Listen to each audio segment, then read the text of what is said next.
Are we starting this as a cappella or? We're not. There's no intros, bro. We're just gonna go. Esto es A Capella, the podcast hosted by DJ Friqueao and friends. Ralphie Mercado Jr., right? No. Is that your legal? No, I'm actually the third. I'm royalty. Oh, you're royalty. Who's the second?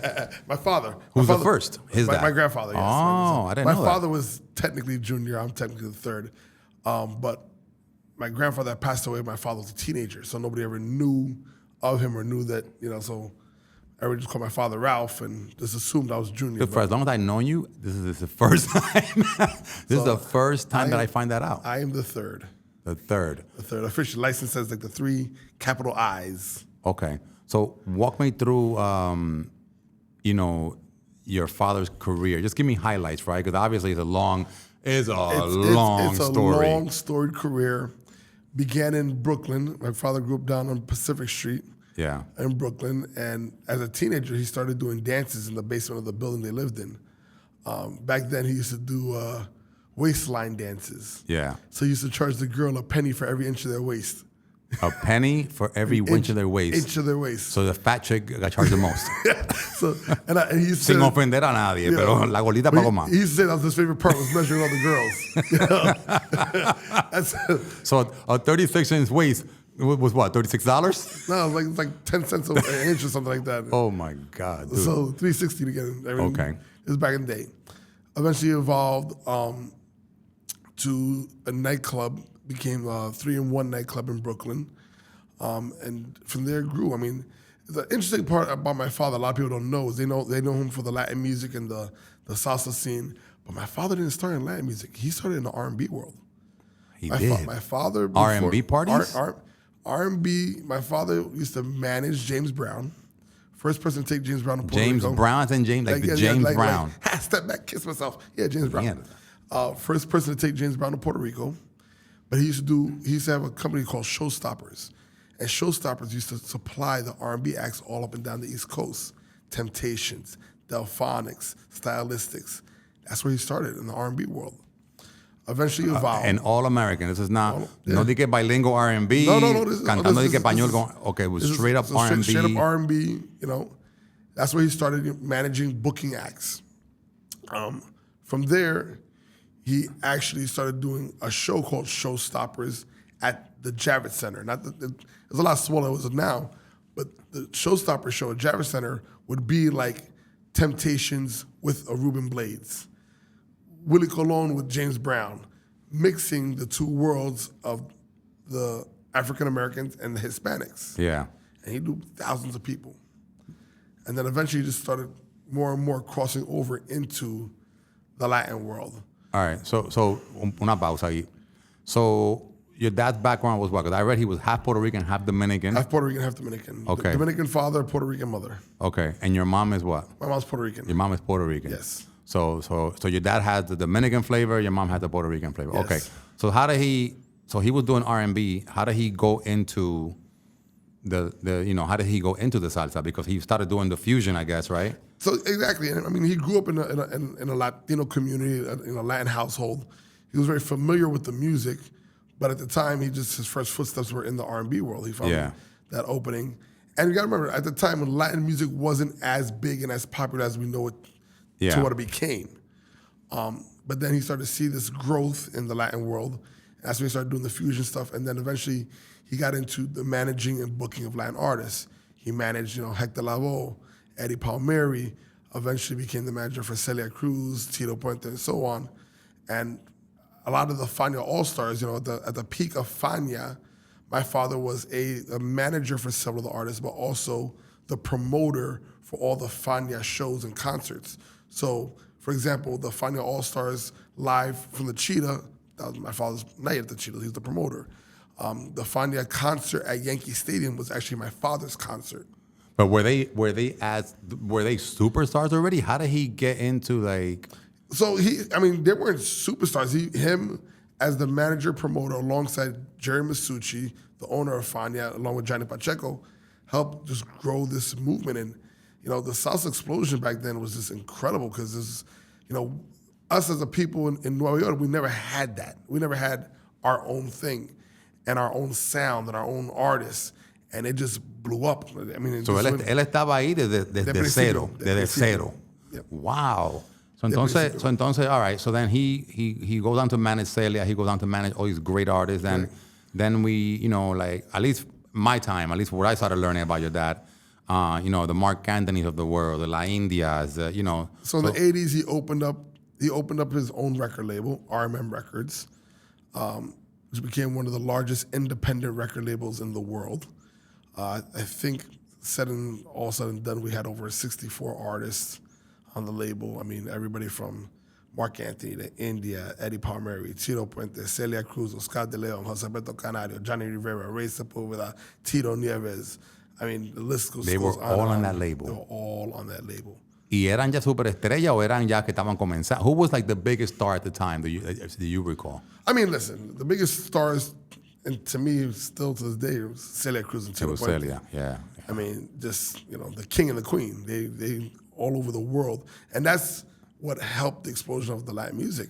They were global stars. I mean, we're talking about time before social media, before the internet, and they were naturally global stars. I mean, I remember being a child and my father coming back from Israel and doing salsa concerts in Israel, Japan, Africa, just all over. This is really before the internet. This was before the internet. It was in the 80s. There was no internet. It was really computers. Yeah. Okay. I mean, and the movement, and especially in Africa, like because remember, salsa, the African roots are there. Yeah. The drums, the sounds. So salsa was really big. I don't know if you ever saw the movie, the Muhammad Ali movie with Will Smith. Ali. Yeah. And remember when he goes to fight George Foreman, and at one point George has a cut, and they gotta put the fight on pause. So Don King had to keep all the media and everybody in Africa for 2 weeks. And he's like, how am I gonna keep these people here? Nobody wants to stay here for 2 weeks until we can have this fight. And he decided to do a series of concerts. Calls one person, say, yo, I gotta do this series of concerts. We're gonna work with the African government. That's when they did the Fania All-Stars in Africa. So the first Fania All-Stars fue en África. Well, not the first one, but they did that show there. They did one there. Se lo grabaron. There's a whole film, a documentary on the whole thing. Yeah. It was based off that. And James Brown, my father helped bring James Brown. So they did a whole 2 weeks worth of performances and shows in Africa to keep everybody who flew out there in town to stick around to have this fight. That's wild. Because the fight got delayed. Yeah. And we needed entertainment. Yeah, so hey, bring on the salsa. Bring on the salsa, bring on the R&B, bring on, whatever. Traemos un pan de salsero ahí para calmar esta gente. Yeah. And it just, like I said, it became a global thing. Yeah. Okay. They always say my father's the man who took salsa from New York to the world. And then how did he, without really, like I said, because I want to get into your career, how did you got DJing? And then how did he get into like doing the shows at the Garden and all the New York, like, because the New York movement was synonymous with RMM. Like, eso era como anillo al dedo. So my father, naturally, before he was a record label, he was always a promoter. Whether it be dances, nightclubs. He used to do shows at the St. Regis Hotel in the ballrooms. He was always a promoter first. Yeah. That was his thing. And he would do shows. He was the first person to do a Latin show of any kind at the Garden. The first person to put Julio Iglesias at Madison Square Garden. Sold out 2 dates. And this is the 80s, before anybody was even doing Latin shows. Yeah. What came to be at the Salsa Festival, one of the longest running shows ever, was my father used to do a festival called the Pan Am Festival for Pan American Airlines. They used to sponsor a festival that was done at Randall's Island every year. And my father, along with several promoters, used to do the Pan Am Fest. Well, the Pan Am Fest 2 years in a row got rained out. And my father got tired of having all these issues with rain and paying people about when the shows got rained out. So he decided, you know what, I'm not gonna do this no more in the rain. I'm gonna do it indoors. Y de ahí nació el Festival de la Salsa. El Festival de la Salsa. Wow. And the very first one was a 2-day event. It wasn't even one show, it was 2 shows. 2 days back to back with lineups that you wouldn't even believe. And when I tell you the tickets were like $10. I mean, you talk about the 70s. Yeah. It was unheard of. You see Willie Colon, Hector Lavoe, Oscar de Leon, Celia, La Sonora Ponceña, Gran Combo. I mean, the lineups were insane for like $10. So now, what about like, how did he sign? I mean, I guess because I'm going to skip ahead, but yeah, let's go ahead. How did he sign Mark Anthony? How did that happen? So Mark Anthony was brought to him by David Maldonado and Juan Toro. Yes. So David Maldonado and my father have a very, very, very long-standing friendship and business relationship. Yeah. David's my man, bro. I did the Valveria stuff with him. Yes, absolutely. Yep, David's my man. Yeah. So RMM was the parent record label, but under RMM we had several other record labels called Merengazo for Merengue. We had a reggaeton label. My father was one of the first people to do reggaeton. We'll get into that conversation. Oh yeah. We also had a record label called Soho Latino. Soho Latino was supposed to be the new wave of young, hip, different salsa. It's not your typical tumbao, the Celias of the world. This is supposed to be young, New York flavor. Urban, fresh. Before urban. Yeah. Exactly. Before the urban became urban. And David ran Soho Latino for my father. And they found Mark, David and Juan Toro found Mark Anthony, brought him over, and my father signed him and just helped blow up his career. Wow. Now, where were you during all this? So I mean, you were obviously a child. I was very young at this particular point. In the late '90s, I started to work more with my father. I actually began when I was in high school interning. It was the most expensive lesson I ever learned in my life because I worked for free. It's like I came to my father and said, "I want to get a job. All right, you intern for us." Like, cool. We used to have our office down on Broadway in Houston. I used to live in Jersey at the time. Yeah. I used to take the bus and the train to and from work. I used to get paid $10 a day. $10? Man, I think he paid too much. Listen, I worked from 10 a.m. to 7 p.m. every day. $10 a day I got paid. It used to cost me $8.50 in travel. So you lost money. So all I have was $1.50 to buy lunch every day. So wow. I show up to work every day with my little can of Chef Boyardee. That was my lunch because it was 99 cents for the can. And that's what I did for my summers. And I used to tell him, I was like, yo, I'm teaching a lesson. I said, well, how to be broke? I can stay home and do that. Yeah. I need to come every day to learn to be broke. Yeah. But and now, how did you consider it work, or did you consider it because now you obviously fell in love with music because you started DJing. So when did that happen? When did you fall in love with music and said, I want to be part of this full time? I started DJing before I even started working for my father. My DJ, my quote unquote DJ, like a lot of DJs, family functions, family events, bedroom DJs. Exactly. It's like me. I started with 8 tracks. I had one turntable and one cassette player. Yeah. And I would learn how to mix on time the tape with the record and pause it, play. That was it. Or pause record. And that's how the basis of it. I really started DJing and learning about how to DJ was when I was in high school. There was a gentleman who lived in the building I lived in who was a mobile DJ. He used to do weddings and stuff like that. And I thought that was the coolest thing. And he's like, listen, one day you want to come work with me? He was like, I'll give you $100 a day. Listen, I'm a teenager. $100 a gig? No, guy, it's better than the 10 that you were making. Oh, it's way better. He needed somebody to help him, carry the equipment. 'Cause back then it was big, heavy equipment. Yeah. And I'd help him set up the parties, and he'd DJ and host. And then every now and then he'd be like, okay, play for a few minutes, cover me for a few.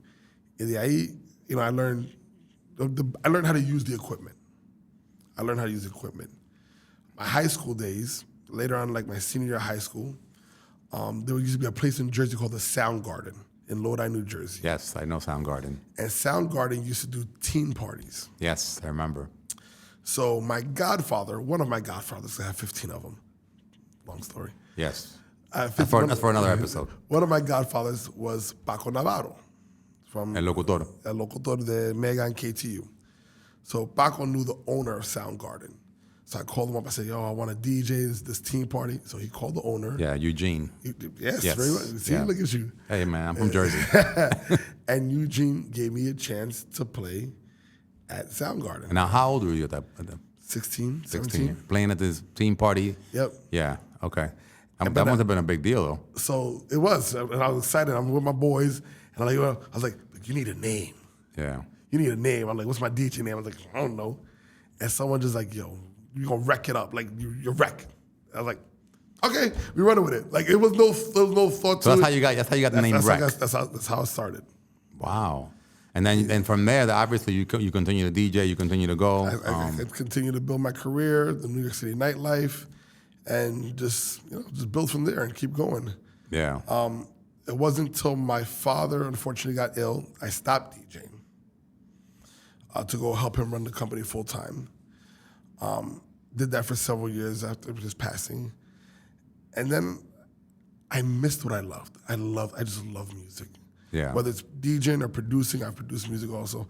I just love music. Yeah. And I say, you know what, I wanna come back to playing again. Yeah. But I'm 20, I'm in my late 20s. I'm like, I can't be a grown-ass man Wreck. That just didn't flow. Yeah, when did the name change? Because I know you as Wreck for at least 10 to 15 years that I've known you. It came, like I said, it came in my late 20s, early 30s. I decided to change my name when I came back after I stopped playing for several years. Okay. Just because I was like, that name was just a young, that wasn't serious. And also, when I first came in this business, I didn't want to trade on my name. In other words, I didn't want to do business under my real name because I didn't want to have the stigma or even have people just say, hey, I'm giving you a gig just because of who you are. Right. I never wanted to. So you wanted to mask out the Ralphie Mercado name. I wanted to make it on my own. Because what I never wanted was somebody to say to me at the end of the year, oh, the kid's only good because he only made it because of his father. Yeah, okay, so esta es mi próxima pregunta. Mira, because I'm sure que mucha gente va a ver esto y si tienen la pregunta, because I have it too. Yeah. You wanted to DJ, right? Mm-hmm. Now, how do you feel about people's expectations, right? Because I think a lot of people have the expectation that you take in your father's shoes. Y tú continúas el legado de tu papá, yes. Right? Producing concerts, you become the RMM, you carry the torch, right? Set the record straight, bro. Just because I think there's a lot of these false expectations. A lot of people say, oh, well, he could have taken off his father's company and, but you are doing what you love and you're happy that way. And you and I had these combos all the time. And that's kind of what it was. Listen, when my father got sick, I stepped in, I helped run the companies. And even after his passing, I still continue to do shows and do other things. And like you said, people expected me to be him. I'm not him. And I say that from the standpoint of it's a different time, it's a different era, you're dealing with different people. What my father accomplished, nobody in the world could do. Yeah. Nobody. To do what he did, no one could do it. Yeah. And I think putting expectations for someone to fill those footsteps is not fair. Yeah. And believe me, I tried. And actually, listen, I did well. I had a lot of successful shows, a lot of success in the business, but I wasn't happy. Right. Yeah, you and I had spoken about that. I wasn't happy. Yeah, yeah. And I felt like I was chasing a ghost. And it wasn't even about living in his shadow and his footsteps. I felt like I was trying to fill a void that was the size of a black hole. You can't fill it. Yeah, it was like this. So yeah, exactly. It's impossible. No matter what I do, no matter what I accomplish, it's but. Right. Yeah, but. Right. You could have put an artist on walking on water. And it's but his father did the entire ocean, right? So there was always going to be a comparison to that. And listen, that's fine. And a lot of people are like, oh, but why don't you do this? I had to come to grips, because it was a struggle for me. I had to come to grips with who I am. That was his life. That was his legacy. That's what he decided to do with his life. Right. He had those aspirations, and he had the vision. Yeah. He had the vision, the drive, and pardon me, my language, for lack of better words, the balls. Yeah. To do what nobody else would do. Yeah, and you know what's funny, bro? Like obviously you and I speak almost every day, and one of the things that okay, maybe you didn't carry out your father's legacy how people expected you. You did it to the best of your ability, mm-hmm. and you did it in a way that made you happy, right? You did your shows, you did, and the one thing I remember you telling me, you're like, yeah, he's no longer here. right? I'm going to do all that, chase all that, do all that, but he's no longer here. So what's the point, right? And at the end of the day, people just want to be happy. You just want to be happy, right? And you want to be at peace with yourself. And you know, when I tell you this as a friend, I mean, outside of a podcast episode or whatever it is, that I think the takeaway that you took from your dad was work ethic, integrity, right? And loyalty to your friends and loyalty to your family and loyalty, you Absolutely. know. So all those values, bro, you are your dad. ¿Tú me entiendes? So you already won, in my opinion, my humble opinion. And I thank you for that, and I appreciate that. I also came to realize I wanted to live a different life. My father was great. My father's the greatest, and I loved him. But growing up as a kid, he wasn't always around. Right. He was always working, traveling, doing this, doing that. And as a kid, that was hard. Yeah. To not have my father there. He wasn't at my football games, wasn't at this, wasn't at that event. And that was hard for me. I understand it now as an adult because for him, it was, I'm trying to build and chase something. And in order for him to do that, he had to make certain, he had to make certain sacrifices. Yeah. I know the feeling, bro. I get it. And I get it now. As a kid, it was hard. Yeah. And as a father now, you get it because you're also. So I started my family. I got married. I started my family. And I was like, how do I want to live my life? You know, I want to be able to be there for my kids. You know, I work my tail off now. And I'm not always there, but I try to give myself the flexibility to try to be there as much as I can and prioritize a little more family work balance. No, I sympathize with you and I get it because I went through the same journey. And it's hard. That work family balance is hard. Very you know hard. what I mean? Like I have, you know, people don't know it because I don't share a lot of content. I have 2 daughters that are grown. Correct. And in the middle of fiesta caliente or the parties and nightlife, you know, those exactly what you're talking about, I miss those moments. Yep. You know, I miss a lot of key moments. I miss softball games. I miss volleyball games. Correct. You know what I mean? Like time and that's why now people say, well, why don't you get back? I say, you know why? Because I have a 7-year-old son that it's undeserving to him for me to not give him my time. Exactly. So, you know, so I get it. You know what I mean? Completely get it. You know, pero, you know, and then your father's thought process probably was like, I got to put food on the table and I got to leave a legacy for my family. Yes. But to your point, okay, why don't I become my father? Why don't I go ham and just go do this? Because look what I lived and what I went through, and I don't want to put my family through that. That was absolutely part of it. Yeah. So I want to touch on that, bro, because I know that in the industry, mucha gente comenta y mucha gente habla, and I've heard it in passing. And again, I don't think they do it intentional. No creo que es como algo como alguna maldad or nada. It's just like, you know, oh wow, his father was this great, you know. Entonces, here you are, right? It's like Prince Charles and the guy who, you know. So I get it. You know what I mean? I get it. But at the same time, you know, your children are your legacies. That's why I said you are your dad because the values that he instilled in you, you have them today. So you are. That's why I comment on your stuff all the time when you post your father up. I'm like, bro, you are your father. You already won. You know what I'm saying? He already won. And I still keep the legacy alive. I just do it differently. Yeah. I do, and you know this, I do a lot of stuff behind the scenes. Yeah. I'm involved in a lot of things behind the scenes.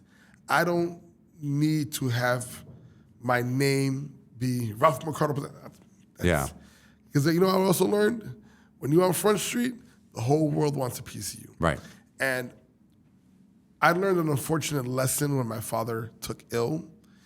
Is the old saying, you don't know who your real friends are until you're dead or in jail.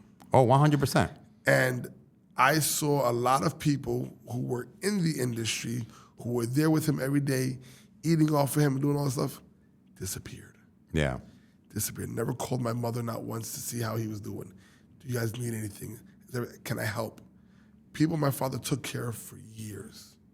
And not even one time, not that. Disappeared. Now, let me ask you something. Like, so that to me, I'm like, okay, if that's the way the industry is gonna be, I don't need it. Yeah. I don't need it. Yeah. Because those people are not gonna bring me joy and happiness. My family is. 100%. 100%. So if that's the case. Hay mucha falsedad y mucha gente que en el momento, yo, like, you know, and the minute those lights come on, the minute that, you know, either you get sick, you have nothing of value, you really don't have any friends. Now, all these major artists that your dad helped build their careers and probably even took them off the street to give them shelter, food, whatever. And you don't have to tell me who or whatever or not, just not to cause any but are there any artists today that pick up your phone call still out of respect? Listen, the majority of the artists will answer my call. If I call them, they answer my call. And, I've known them since I was kids. So it's a very different relationship. Yeah. They will always answer. Now, how quick are they to help? Yeah. It's, conveniently, I got this thing, I'm busy, but listen, I get it. And I also don't like asking favors. Yeah. Because at the end of the day, I'm just like, listen, let's just do business. I don't want no favors. Let's just do straight up business. Because then I could hold you accountable. Yeah. Yeah. When it's a favor, yeah. It's kind of hard to hold you accountable. But there are certain artists, I will say this, La India, every time I see her, is beyond praise for my father. Beyond. And she says it all the time. If it wasn't for him, she says it all the time. There are certain artists, Canario, Oscar de la, there's a lot of, and I find it to be the older school artists, Celia, Tito, when they were around, God bless them. So Johnny Pacheco, they no comían cuento contigo. You pick up that phone and to this day, Eddie Palmer is, you need anything, no questions asked. It's not even, whatever you need is done. Yeah, and you see, para mí eso es lo que mide la integridad de una persona. It's being able to, again, like you said, no favors, because of the same thing. I was on that other podcast the other day and I was saying Romeo doesn't owe me anything. I helped him a lot with it early, but that's it. Now, granted, if something minor. First of all, he don't owe you no favors. He made you famous. Okay? he put you on the map. He said your name in a song. Okay? That paid for itself for years to come. That's true, and that's what I told Mario. I said, él a mí no me debe nada. I walked away. O sea, not walked away, meaning that my chapter closed. Yeah. Y hay artistas que este capítulo cierra. It's done. Let's move on. And you don't owe me anything. I don't owe you anything. But now the relationship, like the show that we did at the Bergen Pack, when I saw your interaction with Gilberto Santa Rosa, correct. I can tell the respect that he gave your mom when he saw her. Yes. The respect he gave you. Yeah. Y él se para y cuando él te ve, o sea, él entró al concierto before it started. Mm-hmm. I think I even have a video of that. Él, and he saw you and he stopped mid intro. He stopped. He saw you. Even when remember the guy, his right hand guy, his security guy, hey, and then he said, no, this guy is different. Yep. So yo vi a Gilberto Santa Rosa diferente después de ese día. Why? Because I'm like, oh, you see, this is the person that understands, okay, maybe he's not exactly filling the exact same shoes, but he is the child of someone who helped me grow. Absolutely. And that's all I ever want. If you ever see one of my kids on the street and you'd be like, hey, you know what? That's this person's child. Exactly. And that's it. At the end of the day, that's what a legacy is. Yeah. Right? You're long and gone. Is someone going to watch out for your kids the same way as if you were here? Yes. Yes. That's a true legacy of a person. Yeah. Once you're long and gone, and my kids are around, is someone going to say, you know what? I'm going to make sure if Ralph was here, he would do that. I'm going to make sure they're good. Yeah. And it's not about financial. It doesn't need to be financial. No, not at all. It's the respect. Yeah. Gilberto, always phenomenal. Victor Manuel, always phenomenal. There's a myriad of artists who, and that's all I ever ask. Yeah. The respect is all I ever ask.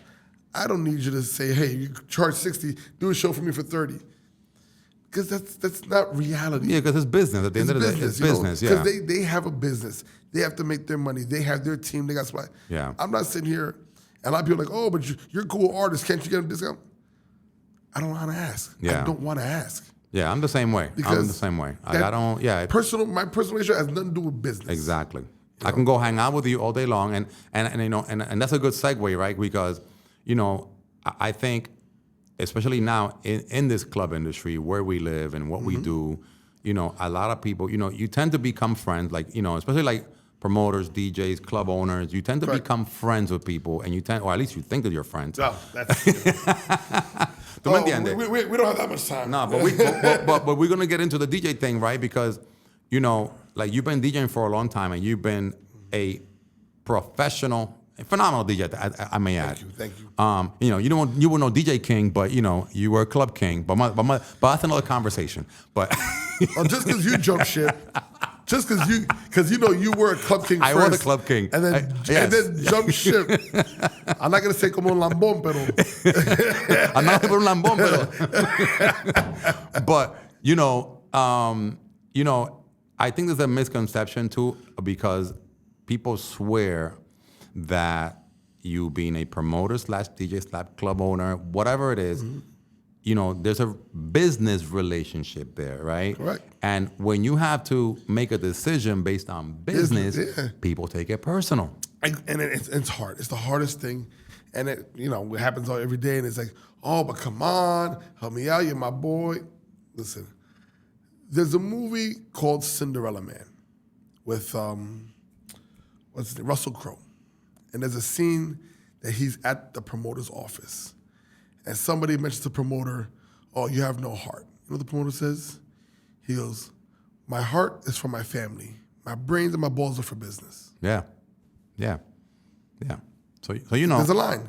There's a line. I think that relationship gets a little intertwined when you're starting to do business with somebody, then you have a relationship with, which is cool. Yes. You know, it's happened to me all the time. Y cada vez como que tú tienes que romper la relación. Oh, well, what about the friendship? You know, and you like, okay, well, that's separate. I could still go hang out with you. Absolutely. But I don't want to do business with you in this part because I know how it's going to end up. Right. And it may in turn mess up the friendship. Absolutely. So I'd rather just not. And I'd rather, I mean, listen, there's venue owners who I'm very close friends I've known since I was a kid. And you know what? Oh, you can come play at my spot? I'd rather not. Right. I'd rather stay your friend. Yep, 100%. I'd rather be able to come here and we hang out and we be friends. Yeah. Because I know the second I work for you, you and I are going to bump heads. Yep. And then it's going to turn into something and we're not going to be friends anymore. And I more value our friendship of 20, 30 years than I do the couple dollars I'm going to make with you. Yeah. Yo tengo gente así. Yo tengo gente así that, you know, I enjoy being friends with them. And once they start talking the business, because I've already been there, I'm just like, man, I really enjoy your friendship and I don't want to mess that up. Absolutely. I'd rather make friends with someone who I just started doing business with. And that's happened. I've met someone random on the street who I don't know. We clicked somehow, you know, and then we start doing business and now we become friends. That reversal thing kind of works because when you're a friend and you start doing business with somebody, then the expectation is that you're going to let certain things slide. You're going to maybe not say anything. You're not going to hold them accountable. And what I've learned on the few instances where I do business with people I'm cool with, I said, listen, this is business, but guess what we're going to do? We're going to put it all down in writing. I don't want there to be no confusion. Right. He said, she said, blah, blah, blah. No. Black and white. So this way, at the end of the day, this is what you said. Everyone knows what we agreed to. There's no, because I don't want to get into an argument with you and, but you know, I thought you were going to help me. No. Yeah. Didn't think nothing. If it's not here in black and white, it don't exist. Yeah. And sometimes you have to be that way, but hopefully people can understand it and respect it and respect you more for it, for keeping that delineation, because at the end of the day, it's not worth a friendship. Yeah, it's not. It's not worth the friendship. Especially if the friendship is super solid. You know what I mean? Like it's just very different. Mm-hmm. But in the same token, are the values of that person, because some people can have different values, right? Una persona puede tener valores como amistad, amigo, whatever, and then they can have different values when it comes to business, right? Like maybe you don't pay on time, maybe you carry your bills, maybe you tell someone you don't agree. Okay, I'm going to pay you 10. I'm going to pay you 5. Yep. You know, so those values as a business person may not mirror the values as a friend. You understand? Like we go down the street and we get into a fight. I may have your back. Okay, I'm gonna beat somebody up with you. But then on the business side, I'm gonna stiff you 5 because I owed you. You know, so people. But let me ask you, because you've been in this industry forever. Yeah. I'm a dinosaur. No, stop. You've had a very successful career. You do a tremendous job of staying relevant. like you and here we are. It's like just when you think Freakout's disappeared, there goes that social media rant. Ahí estamos. You know what DJ Camilo told me one time? He goes, bro, you're like the roaches in the projects. Wow. No matter how much I spray, you just keep coming back. I listen, that's the best compliment anyone has ever given me. Be compared to a roach? Okay. I would be, because I didn't take the I took the takeaway was you keep coming back. Yes. You know what I mean? It's like, so you've been in this industry a long time. You had a lot of success. And it's funny because I love your pen. It's like, I do big, disappear. Come back big, disappear. Yeah. Come back big, disappear. And it's great. But even with you, I know you've been in that situation where, you do business with somebody and it's like, oh, we're going to hide this money. We're going to short you this money. Do you find it better to confront the person or just walk away? It depends on the relationship. Like on the relationship, I would much rather to preserve the relationship, even though, like, listen, I've done business with people and it's worked out, then it doesn't work out, right? And then we part ways, right? And then they come back and say, well, I say, well, the last time it didn't really work out, I want this in my favor, or I want this to be even or fair, right? Fair is an amazing word because, right? If you say, I want it to be fair, I don't want you to win, I don't want to win. But I just think like, in the context of nightclubs and bars and DJing and promoting and in that context, sometimes I feel that the club owner and the promoter are in competition instead of working together. It's almost like you're working against me, right? Right? Because now, again, we're segueing from the whole friend business part, right?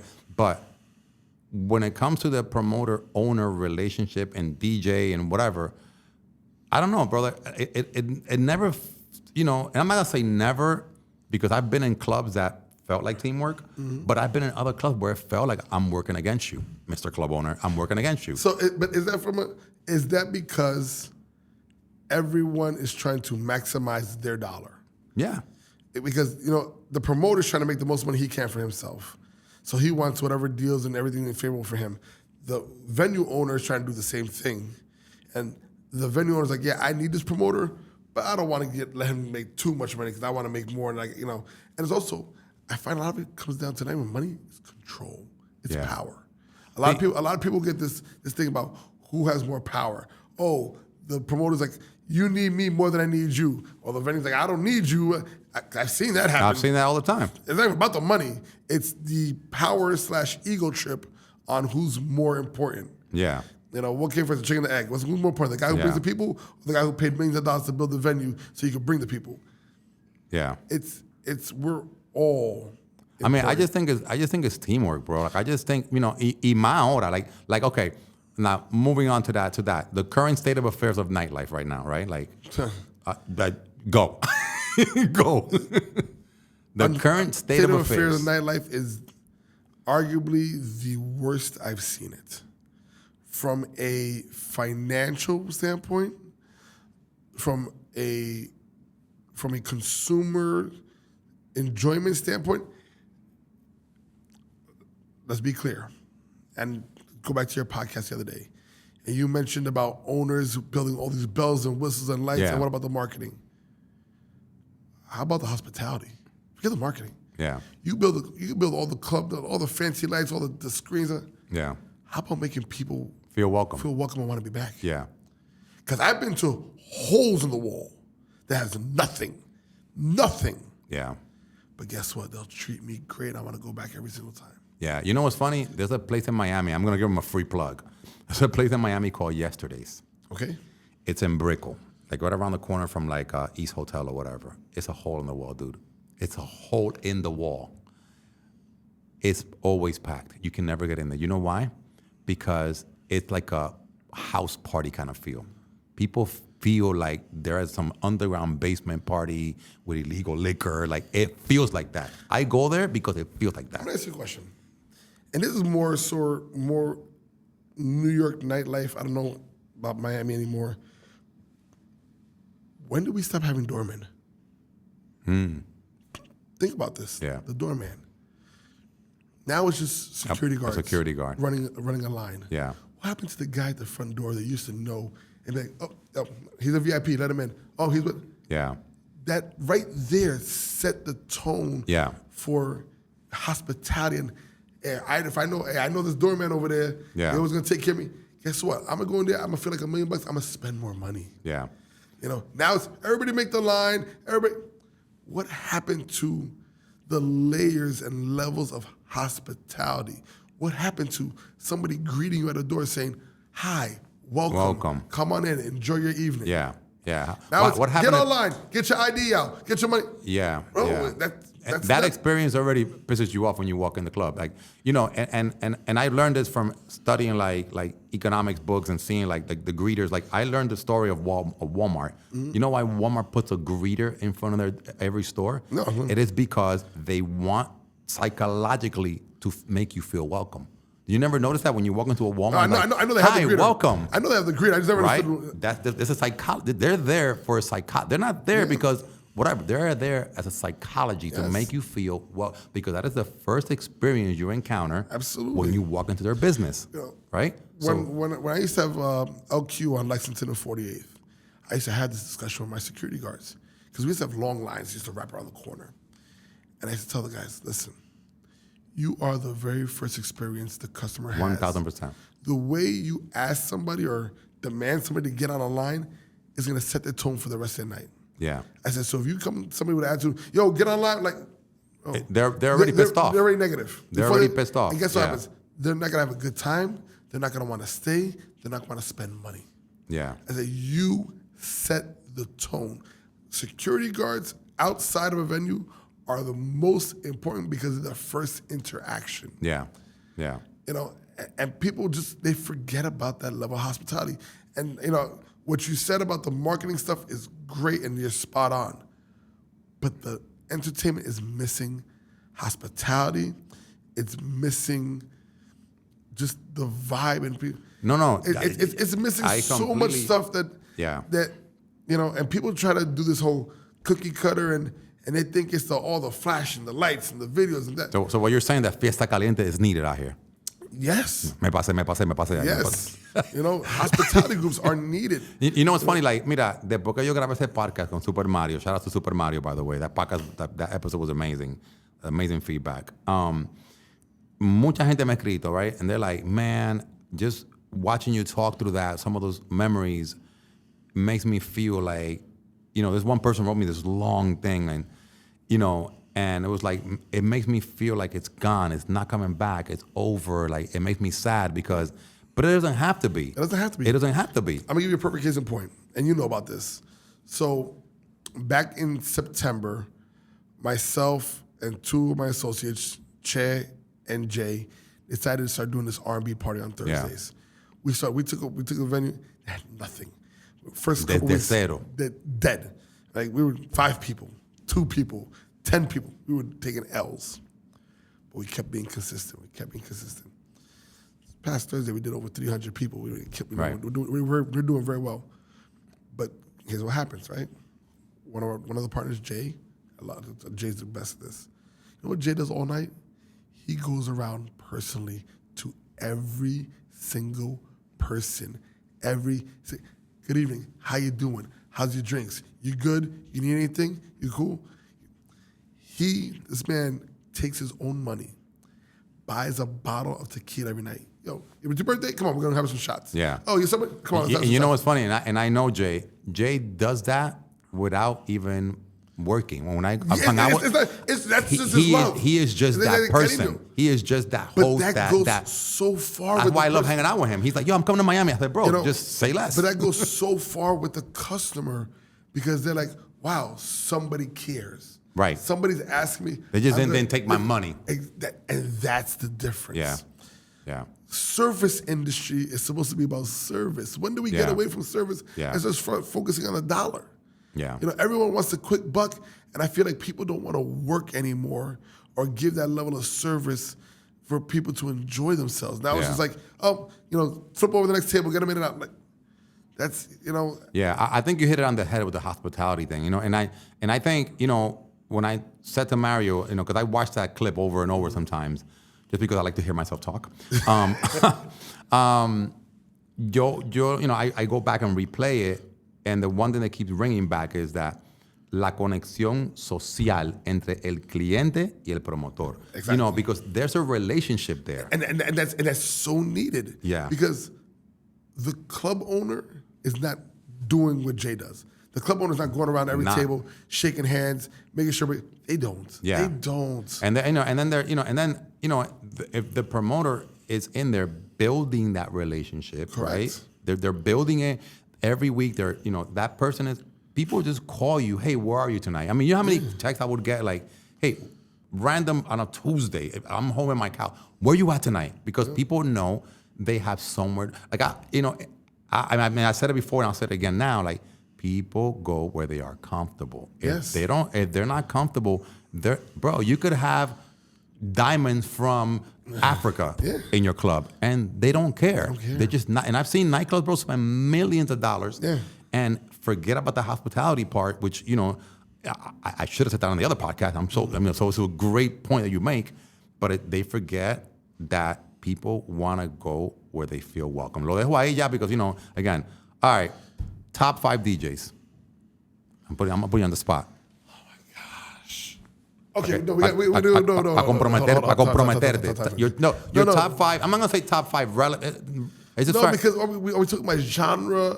Are we talking about, because there's Latin DJs, there's English DJs, there's hip hop DJs, there's house music entertainers, there's radio DJs, there's club DJs. This is like, that's too. Well, there's entertainers that are amazing DJs, and there are DJs that are amazing. I mean, just you could think of, and you don't have to rank them because I only ask you that question because they asked me that question the other day, and they put me on the spot.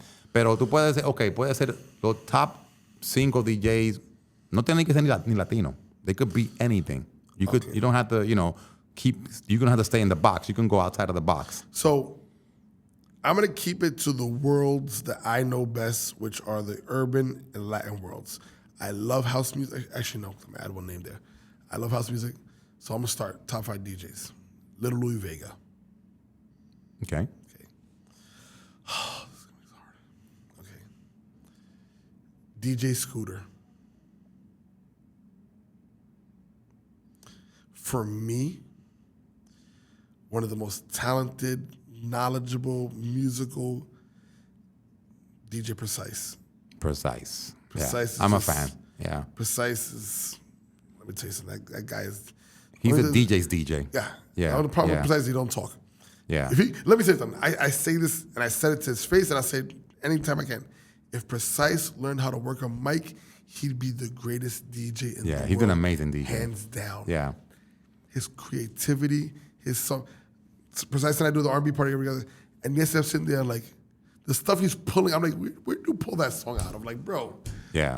Like come on, bro. Like, okay. seriously. So wait, so what? Precise, Scooter, Louis Vega, Scooter. And I'm not, listen, this is just personal, not trying to offend nobody. There are guys who are great at certain things. I need 2 more. 2 more. And sheesh.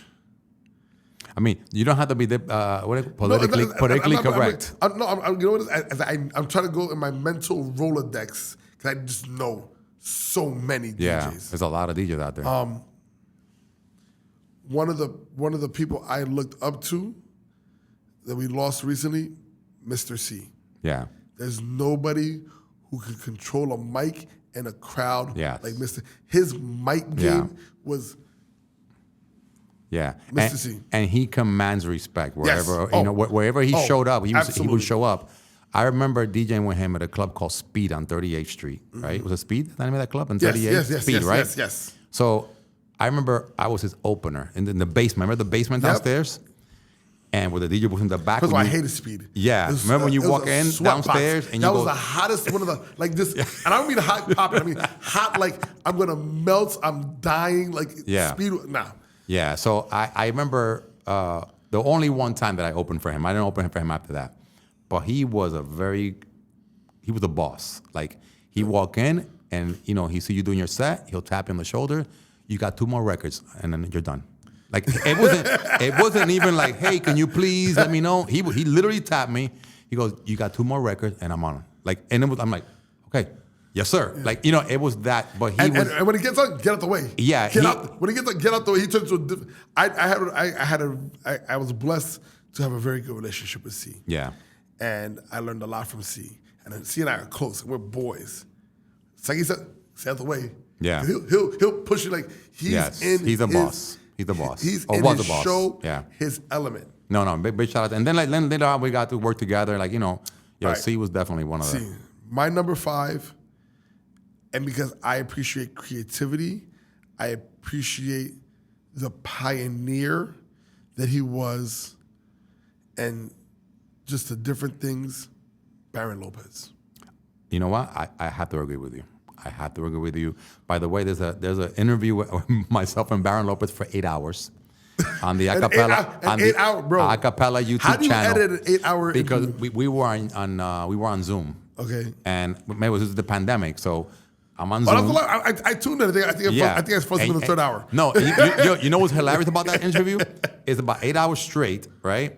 And then me and Baron were on. And you know what it is? I could have cut him off at any point. Yeah. But his story is, I'm going to get him back on here. Like, he is so dope, right? And it was me. I think it was me who drove it for 8 hours because I'm like, okay, and then what about that? And then we just kept going and going. Super humble. Oh my God, are you kidding me? Listen, Baron's the one who taught me how to do remixes. Baron was super talented. Super talented remix. And an opportunity came to work on a remix album for Gran Combo. Yes. And Baron was the lead producer. And at the time, I was like, oh, Baron, I want to get on this project.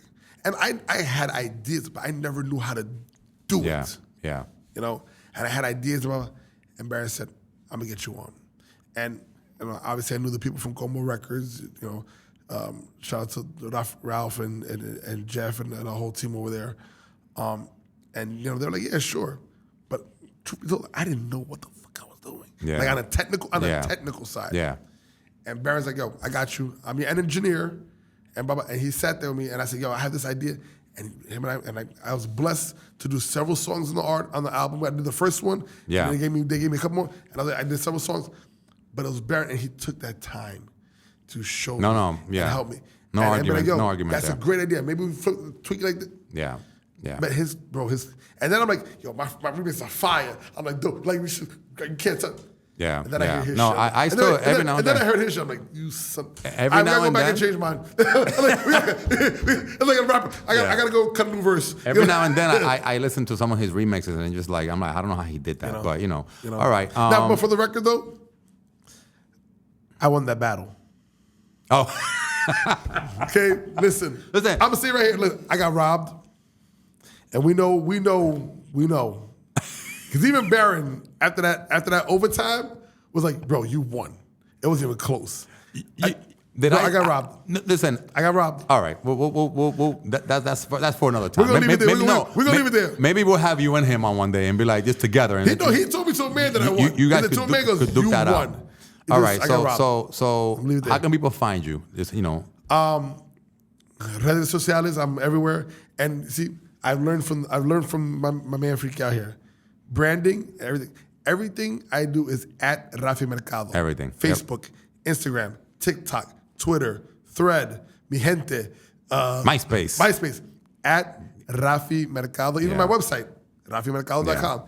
It's the consistency because the last thing I learned, and I've learned from you and many others, people don't want to think. They just want the easy, They just want to know the answer. Yeah. So my name is who I am. It's where I'm at. Only way to find me. Yeah. So, we spoke a lot. I mean, nos faltó mucho. I'm sure we'll catch up another time and we'll do this again. But I want to break Brand's record. I want to go for 9 hours. The takeaway here is that family first. Yes. Work is beautiful. It's great to go get money. Family first, integrity, friendship. Family first. If you have family, if you don't have family, find your happiness. Yeah. Because then what are you doing this for? To impress who? The people you're trying to impress, guess what? 5 years from now, I'm not going to care. Yeah. And when you die, they're not going to be there. Yeah. 30 minutes later, they're partying somewhere else with somebody, with another DJ. Find whatever you do in life, anything you do, whether work, It's about your happiness. Find your happiness. Do what makes you happy, and live your life. You got one life to live. Yeah, yeah. Live it And find your peace. And find your peace because you know, like I guess we'll leave it with this too, because I saw a video from someone on social media, and he says, you know, I want peace instead of happiness, right? Because if you're happy, you could be unhappy. If you're sad, you could be happy. If you cry, you don't cry. But if you're at peace, all of those things can still happen, but you're still at peace. Yep. That's actually great. Well, the amazing Ralphie Mercado III. There you go. Apaga la música, prende tu voz. Esto es Acapella, the podcast hosted by DJ Friqueao and Friends.